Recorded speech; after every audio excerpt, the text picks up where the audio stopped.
Hey everybody, Gabe Suarez here, Suarez Tactics. So I want to talk about an interesting topic today. Um,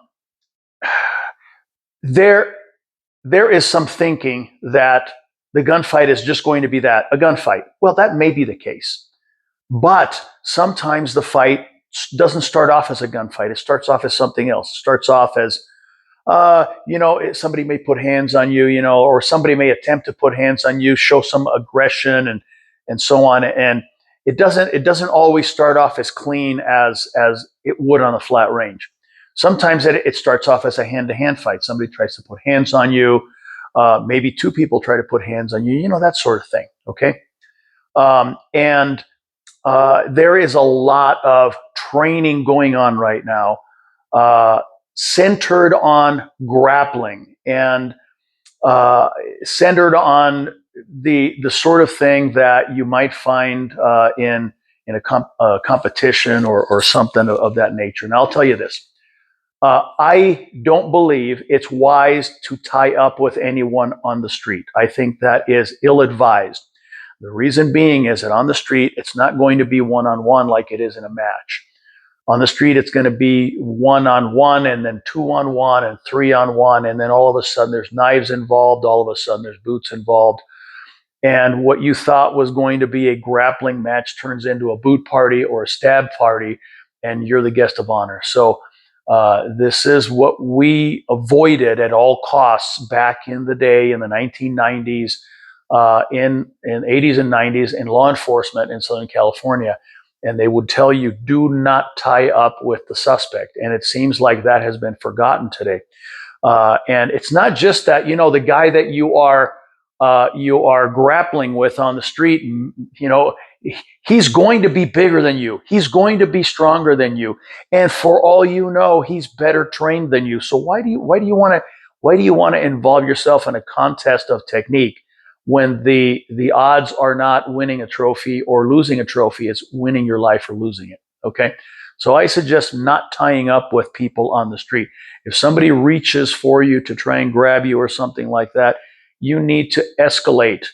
De-escalation is not something you want to get caught in. And I see people do it all the time. I see sometimes that happens in training classes. People put up videos of training classes, and you see the protagonist in the drill doing everything he can under the sun to avoid the fight. I think that's a mistake. You make one attempt at avoiding, and if that attempt doesn't work, you escalate. Now there's levels of escalation. All right. There's levels of escalation. There is, basically telling somebody to get the fuck away from you, just like that. Okay, this isn't a Sunday school. You're not going to get extra credit for being polite. Get the fuck away from me, just like that. That speaks volumes in a tone and with a look that sends the right message. All right. If you appear weak, they will exploit that. Now, if that doesn't work, and you know what, most often it does, and it's you escalate simply that, listen, stay away from me, I have nothing for you. Okay. Now you notice I've got a hand up here. I'm not doing this because if I need to reach for something, now I need to get back in. Okay. Now it's simply that I have nothing for you, leave me alone. If they don't take that, you escalate in tone and in manner of verbal aggression. Okay. And if they don't take that, I consider the attack has begun. I think you are well justified in escalating. And listen, all the ninny hammers out there, you're going to go to jail, you're Daniel Penny. And this, listen, this is going to happen whether you like it or not.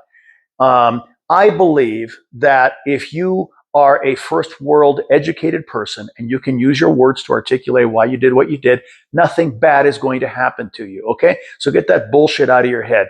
The second thing is, if let's say devil's advocate, okay, that, yeah, you get in trouble. Well, so here's your choice. You get in legal trouble or you get in medical trouble. Medical trouble means that your head's been caved in by somebody's boot, okay, or they stuck a needle of HIV something or other in your body, or they stabbed you or God knows what, okay? So that's one choice. Door number one. Door number two is you have legal trouble. I don't know anybody that's going to pick door number one. Come on. Okay. Right. But I don't think those are the only two doors. The other door is that you are an articulate person, you're able to speak, and you justify your actions. All right, and you show that you were not only justified, but you were precluded from doing anything else by what these knuckleheads were doing. Okay, so don't be afraid. My God, Americans, stop being afraid. Okay, the second aspect of this is that, all right, I am in my mid seventh decade this week, but in here I'm still 25. Okay, in here I'm still the powerlifting, door kicking, full contact karate fighter that I was at that age. I can't do that shit these days, right? Because I could break my arm back when I was 25, and you know what? 3 weeks later, I'm bench pressing again. Well, maybe not that, but you get the idea. Recovery was through the roof.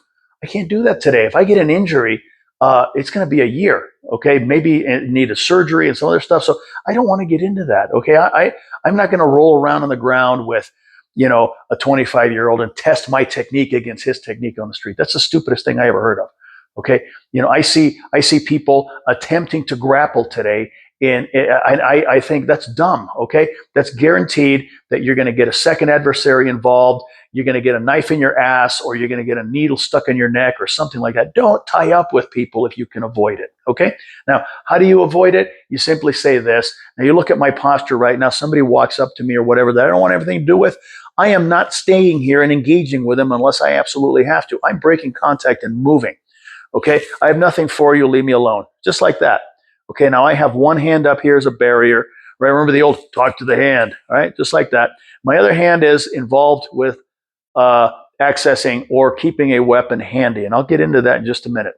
Okay. Sorry, I have nothing for you. Just like that. Not in a fearful way, not in a challenging way, but just in a matter of fact, no, you've chosen poorly. And then you continue on your way. You don't stand there and have a dialogue with him. Okay. Second thing is, if they do not accept that at face value, you escalate your tone of voice. Get the fuck away from me. Okay. I think even somebody that doesn't speak a word of English is going to get what that means. All right. Now, the minute that they continue on their path, in my opinion, the fight has started, and you're well worth justifying your escalation. Okay. Now, here's how you escalate. All right. Can you kick them? Sure. Can you hit them? Sure. Is there something that's easier? Yeah, absolutely. All right.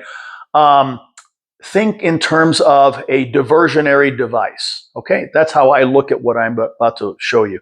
A diversionary device. It's not going to stop the fight. It might, if this person is looking now for an excuse to not fight with you. But more often than not, it's going to be a diversion that allows you now to either break contact or escalate more, depending on what your choice is. Okay, and this is what I'm talking about here. All right, check that out. The little canister of OC that I got from my buddies at Palm. They sent me a box of stuff. Cool guys. I will. I'll include a link to their group. And this is so little. I've always had issues with carrying OC with me because it's a pain in the ass. What else are you going to carry in your pocket, right? You got your gangster roll, you got your wallet, you got your keys, of course, you got a pistol and magazines, you got a knife, and now I got to add something else. My God, I got to wear cargo pants when I go out to the restaurant with the. So, but this is really cool. You can clip it anywhere. You can clip it in your pocket. You can clip it in your boot if you want. I mean, my God, it's really, really tiny. Okay. They sent me a couple of these. The one I like the most is the one that's got the clip, because I can just pocket that in my pocket. Okay. Now, the cool thing is that they also sent me this. It's a trainer. All right, because I don't want to be spraying OC everywhere when I'm training. So I'm going to set the live one down over here. Okay, and bring this trainer up. Okay. Now, what I have worked up is I just I'm here like this. Okay. And I'm very casual and so on. And if I have to have one hand out, to kind of ward somebody away, I'm going to have my left hand out, right hand not. And now, if I need to think, okay, this is not an OC problem, this is going to be a shooting problem, I'll clear this other hand out. Now, here's the reason why. Okay, because I always carry appendix, and so my left hand goes to clear the garment. Okay, I always believe in a two-handed draw, and so my left hand clears the garment. So if I'm up here warding off, this guy comes out and I engage it. As soon as I engage, my other hand is clearing garment, preparing for weapons access. All right.